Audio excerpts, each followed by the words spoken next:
This is The Past is Gone, Let the Future Light Your Way by Psy_Ann and read by Lala's Podfics. By the gods! Lan Qiren whispers in awe as he takes in the appearance of Xianxian. The demure boy doesn't so much as twitch at the words. He simply bows to the audience before taking a seat and picking up his dizi with a twirl before playing it to his lips. The melody is nothing special for this region. It's the dizi, how it's twirled twice and then swiftly played. It's the way Wei Changze would have toyed with an instrument before playing it. The small glimpse Lan Qiren got of the boy's eyes reminded him of Cangse Sanren's. Wei Wuxian is stolen before he's forced to the streets after his parents' death. Somehow, ends up at a brothel at the age of 13, and the heavens grant him mercy.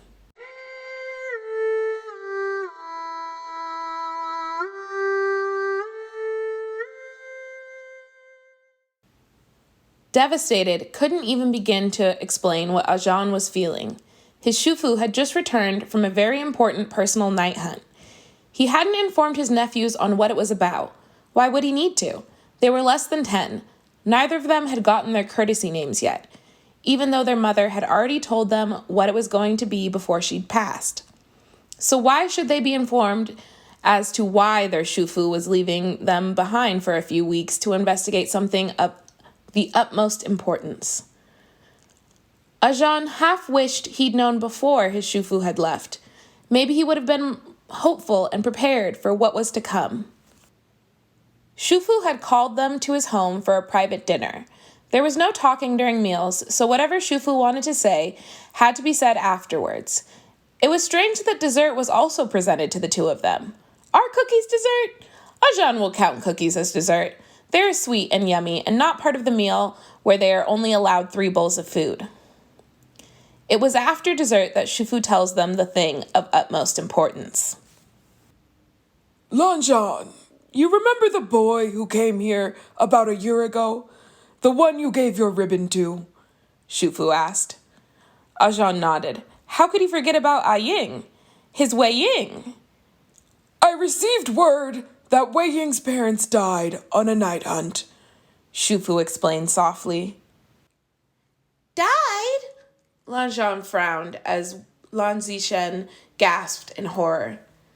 They got injured very badly and are no longer able to take care of their son, Shufu stated.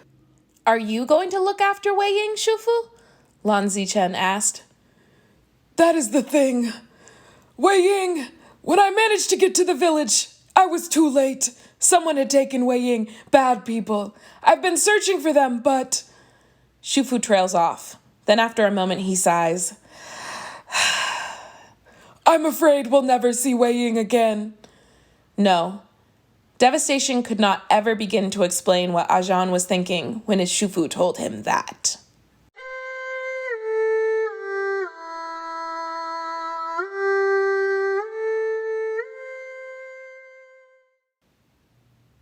The sight of cultivators, whatever their appearance may be, was a sight that had everyone rushing to their windows and the edges of their seats to catch a glimpse of them. It was a little overwhelming to Lan Qiren, but he's been to discussion conferences before. He knows what it's like to have all eyes on him, whether for his looks or for his status as the first jade of Gusu Lan. The other juniors in Lan Qiren's age group aren't as used to the attention as he is, but they've been warned by their teachers about how non-cultivators will eye them with all kinds of emotions. Some of them are envious, jealous, full of hatred towards cultivators for their personal reasons. Most were in awe at the sight of them. Some blush with attraction. All the attention doesn't bother Lan Qiren. The junior Lans walk in 2 rows of straight lines behind their senior, who is accompanying them on this minor night hunt. The juniors aren't as restrained in their emotions as Lan Qiren is, with his ever-smiling face, polite as ever. The other juniors are a little anxious at all the attention. They are to pass a brothel on the way to the inn. Lan Qiren can tell. He's visited other sects and spoken to other sect heirs who have told him what the red lanterns hanging from the establishment means. The inn's a few buildings down from the brothel, which is so brazenly out in the open and not down some side alley. The women around the building are not dressed to perfect standards of the Lan, but much more modest than any prostitute should be dressed. The women giggle and throw flowers at them. It takes a moment for Lan Qiren to realize it's orchids that they're throwing at them. It would be inappropriate to keep any of them, but the sentiment is almost sweet. "Good luck, Cangse!" a young voice calls out. "Ah, Ying, you'll fall out the window!" Lan Qiren's head snaps up at the sound of the name. In the window of the brothel is a boy, whose body is halfway out past the sill. His hair is tied in a high ponytail with a red ribbon. The grin he sports is blinding, a contrast with the soft, quicksilver shine of his eyes. The thing that startles Lan Qiren, however, is the ribbon wrapped thrice around the boy's throat. It's the white with light blue accents that Lan Qiren can't see from here, but the metal piece at the center of his throat is something Lan Qiren would be able to recognize anywhere. After all, he's wearing the same ribbon with a metal plate on his forehead. He has since he was a child. "Disgusting! Is he wearing a ribbon? They dare mock us!" The juniors are sneering about the boy that they've seen. It startles Lan Qiren into paying attention to his surroundings. He wants to defend the boy, but he's not sure how. "Do not speak ill of others," Lan Qiren reminds them. He almost cringes at the way he snaps at them with the rules. It feels a lot like what Wang Ji would say when he's overwhelmed. Face forward. Do not acknowledge them. We are here to protect the civilians who have called for our help. Their teacher instructs them as they walk into the inn. He doesn't face them as he lectures them, while ordering rooms for them. Cangse is right. Do not make assumptions about others. Be easy on others. Love all beings. Embrace the eternity of the world. We do not know the circumstances that have led the child to be in a brothel. We should not judge a person who does not know better or cannot escape from terrible circumstances. All those who spoke out of turn will copy the sect rules and critically analyze the rules they have broken. Hand in your analysis with your night hunt report. Lan Qiren feels as if he can breathe a sigh of relief at that. Their teacher is open-minded to the world around them and knows not to judge others for their misfortune. It is something that is drilled into the juniors during their night hunt to ensure that those that they help are not looked down upon or taken advantage of due to their lower status. Cultivators may be more powerful, but they are meant to help and protect those who cannot protect themselves. That does not make them better. Some sects would do well to remember that, Lan Qiren thought wryly, as gold flashed through his mind.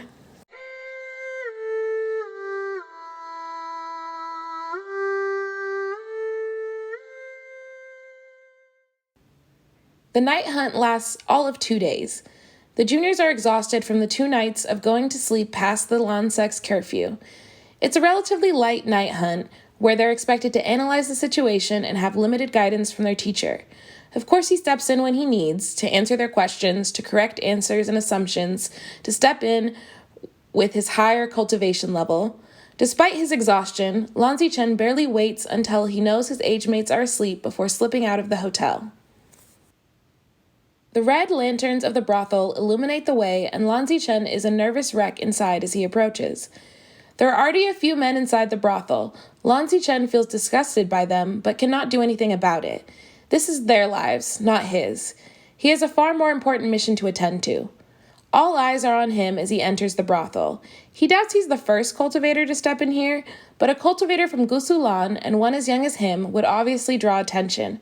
A few of the women approach him, but Lan Qiren hasn't come here for them. "I wish to speak with the boy with the white ribbon around his throat," Lan Qiren tells them. "Xianxian, he's hardly experienced like we are, Cangse," one of the prostitutes purrs and bats her eyelashes. "Please do not touch me." Lan Qiren moves away from her. "I'm here to speak with the boy, not for sex." The last word gets stuck in his throat, and it takes everything in him not to blush bright red. "Good, because Xianxian's virginity contract is not up for purchase yet," a woman commandeers the scene. The thought of the boy's virginity being bought horrifies Lan Qiren, though it doesn't show on his face. However, this is not his place. He cannot judge a person who is unable to escape their circumstances, and Lan Qiren doubts that the boy can run away from the brothel at such a young age. Most likely, whatever Xianxian does for the brothel is in exchange for room and board. Whatever price is set for spending an hour alone in a private room with one of your women, I will pay for Xianxian, Lan Qiren says firmly. That'll be 3 silver pieces, the madam says. Lan Qiren doesn't even hesitate to deposit the money into the woman's hands. Looking down at the money in her hands, the woman nods gruffly, dismissing the other woman who had yet to disperse. Fei, the madam barks. Bring this gentleman to the blue room. Yes, Daji. A woman swoops into the scene with billowing robes and translucent pink. Follow me, Cangse. The room that he's brought to is more lavish than the inn room he was brought to, but smaller. There's gauzy drapes in pastel blues. The paper walls are painted a dark blue, with a little decor matching the blue theme. Lan Qiren's not sure what he thought this room would be like. There's a door off to the side that Lan Qiren's not going to address. He takes a seat at the dining table when Fei gestures to it. It does not take long for the young boy to enter the room with a deferential bow towards the cultivator. Please sit. Lan Qiren gestures to the seat opposite him. Lan Qiren takes in the gaunt face and stature of the boy, who looks gangly yet shorter than boys his age. If he remembers correctly, this boy is 12, 13 at most. He shouldn't look so skinny. Cangse wished to talk with me? No, Wei Ying. This has to be Wei Ying. Lan Qiren won't accept him to be anyone else unless he proves it. Yes, I wish to inquire about your ribbon, the one around your neck. Lan Qiren spoke softly so as to not spook the boy. My ribbon? Wei Ying asked, his hand unconsciously going to his throat to allow the tips of his finger to brush against the metal. What of it, Cangse? I was wondering where you got it from, Lan Qiren admitted. A friend, Cangse, from when I was very young. I have not parted with it, no matter who tries to take it from me, the boy said, a fire in his eyes daring Lan Qiren to do the same. And this friend, does he have a name? Lan Qiren asked, dismissing the hostility, for it was not aimed at him. At this, the boy hesitates. He's unsure what Lan Qiren wants from him, but that's okay, because Lan Qiren will do no more harm to this child if he proves to be who Lan Qiren thinks he is. Lan Zhan? The boy says quietly. Lan Qiren's breath gets caught in his throat, and a hand goes to his mouth to conceal his open mouth while his eyes burn with unshed tears. Wei Ying? Lan Qiren questions. Wei Ying, is that truly you? The boy struggles to find his words. My name is Ying, Cangse. I don't know my family name. The surname Wei, with the ghost radical, Lan Qiren pressed. Ghost radical? The boy blinks. For a moment, all hope is lost in Lan Qiren. He's not sure what he's going to do, how he's going to confront the boy about not wearing the ribbon anymore, how he's supposed to tell Wang Ji that his childhood friend really is no longer. Huang Ge? The boy whispers. Yes! Lan Qiren exclaims, then quickly covers his mouth with both hands and speaks quieter. Yes, Ying, yes, it's me. It's Huang Ge. Huang Ge! Wei Ying starts to cry. It's really you?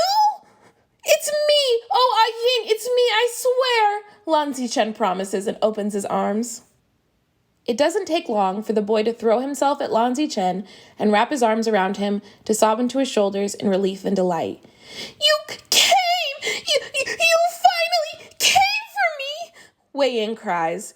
We thought you were dead! Shufu couldn't find you anywhere! We thought you were dead! Lan Qiren lets the tears fall from his face as he pulls Wei Ying closer to him. The two of them don't calm down for a while. Wei Ying takes less than 5 minutes to tell Lan Qiren what happened. His parents came across other rogue cultivators in a hunt, and they slaughtered them to lure out the creature they were hunting. Then they took Wei Ying to be their little slave and bait when necessary. A few years ago, they stopped in this town and used Wei Ying as bait again, but they didn't realize that the spirit they were fighting was much more vengeful to those who harmed children. Wei Ying got away, and the brothel's most prominent prostitute, Daji, Wei Ying called her fondly, decided to take Wei Ying in, and the owner and the other prostitutes couldn't say a word against her. Ah, Ying, I'll get you out of here. I'll go back to Cloud Recesses and inform Shufu that you're alive. Just wait a week. I promise it won't be any longer. Lan Qiren begs for his patience. Where am I to go, Honka? This is the only place who will house a wretch like me. Wei Ying sniffs. I'll come back, and I'll bring you to Cloud Recesses. You'll have a better life, I swear it, Lan Qiren promises. I'd like that, Wei Ying admits quietly. I would really like that.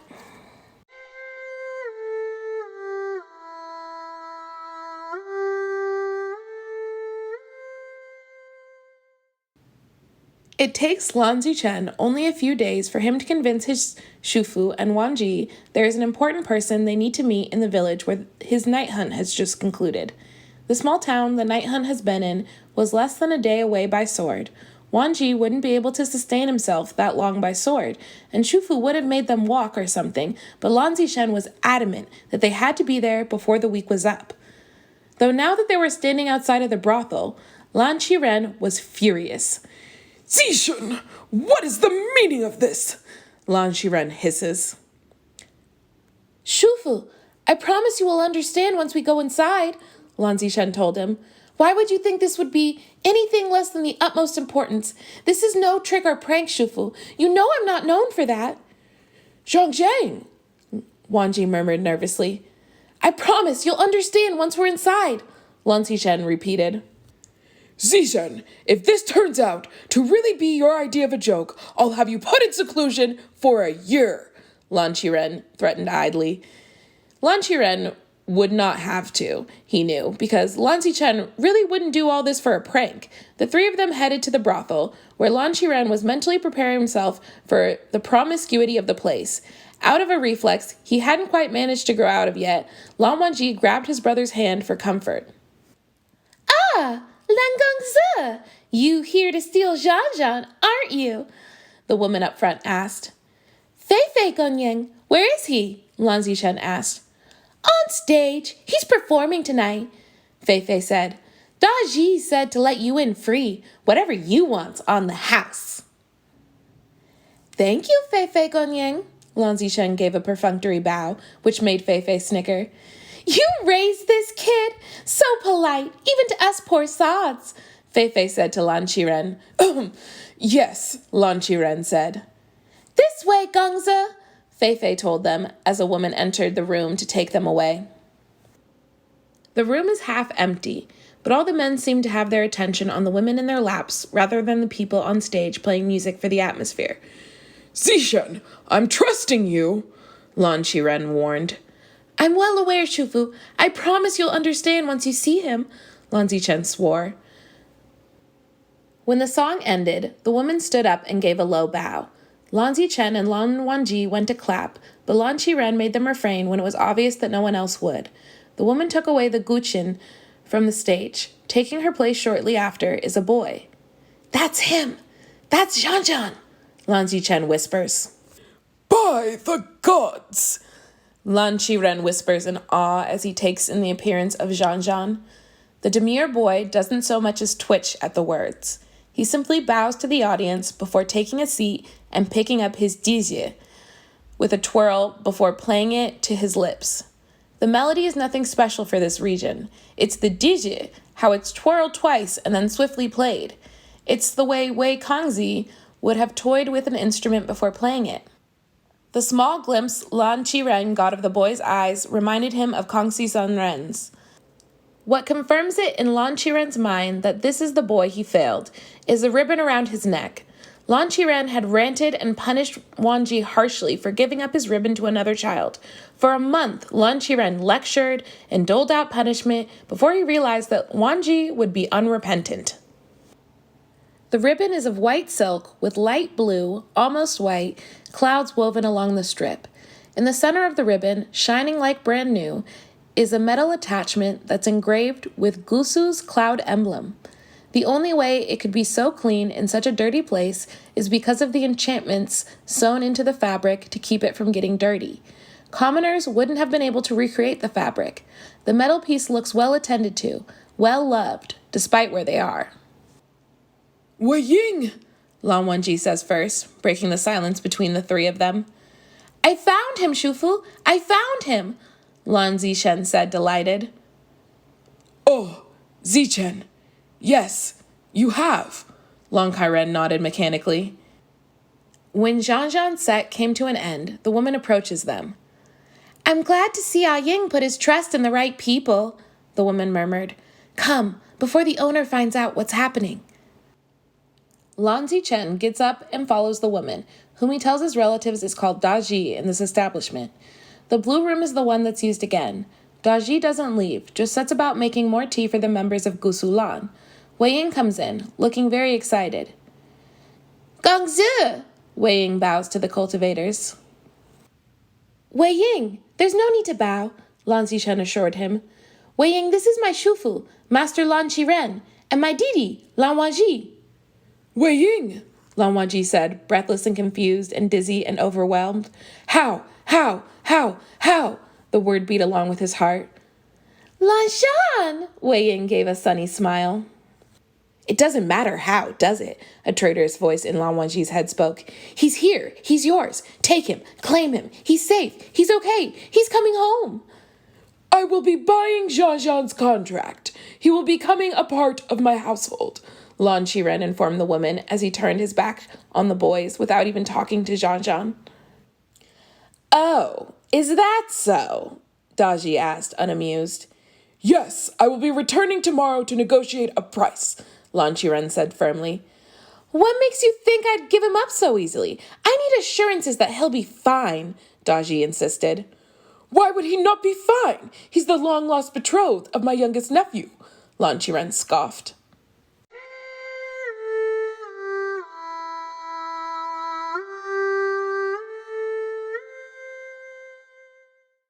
Did you hear? Leonard Gungs is marrying a whore.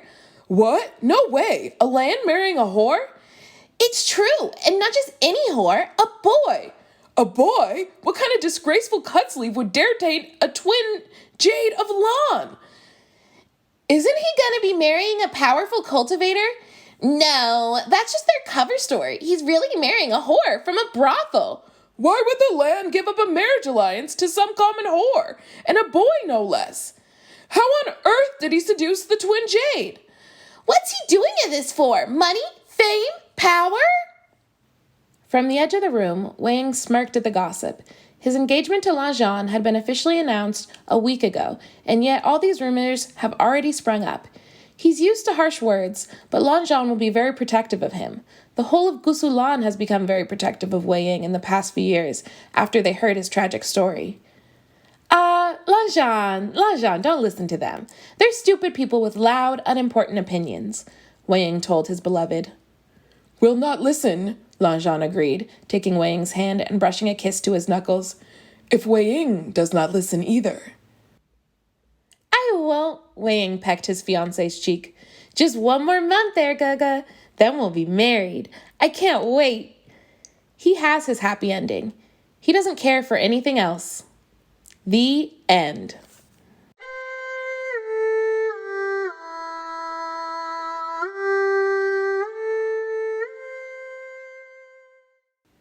Reader's notes. So this was one of the very first fics I ever read in this fandom, and I've always absolutely loved it. So when I started making Podfics, I knew I had to make a version of this. So I'm so thankful for the author for letting me do that, and I hope you all enjoyed. Please go to archiveofourown.org/works/238-64548 to leave comments and kudos for the original author. Have a great day.